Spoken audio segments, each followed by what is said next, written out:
गर्मी की छुट्टियों में राहुल अपने गांव आया था। शहर की भागदौड़ से दूर यह छोटा सा गांव उसके बचपन की यादें संजोए हुए था। माँ तो अब रही नहीं, लेकिन पिता अभी भी वहीं रहते थे, पुराने कच्चे घर में, पुराने समय की तरह ही। राहुल अब एक बड़ी कंपनी में मैनेजर था। सूट बूट, बड़ी ऑफिस और महंगी गाड़ी उसकी जिंदगी का हिस्सा बन चुके थे।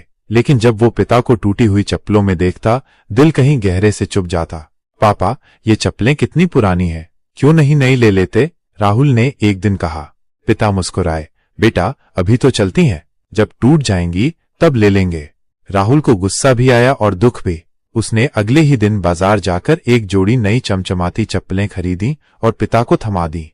पिता ने चप्पलें हाथ में ली, कुछ पल देखा, फिर धीरे से वापस कर दी। बेटा, बहुत अच्छी हैं, लेकिन ये मेरे लिए नहीं है। मेरे पैर अब इतने आराम के आदी नहीं। राहुल को ये बात समझ नहीं आई। उसने गुस्से में कहा, पापा, जब भी कुछ अच्छा देना चाहता हूं, आप मना कर देते हैं, क्यों? पिता चुप रहे।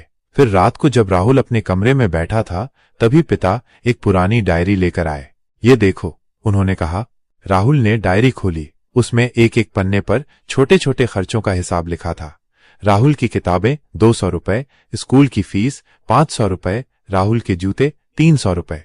पिता बोले, जब तू छोटा था, तेरे हर खर्च को पूरा करने के लिए मैंने अपने सपनों को रोक दिया। कभी अपने लिए कुछ नहीं लिया, तेरे लिए सब कुछ किया। अब तू बड़ा हो गया है, मैं तुझसे कुछ नहीं चाहता, सिर्फ तेरे साथ बिताया समय ही मेरे लिए सबसे कीमती है।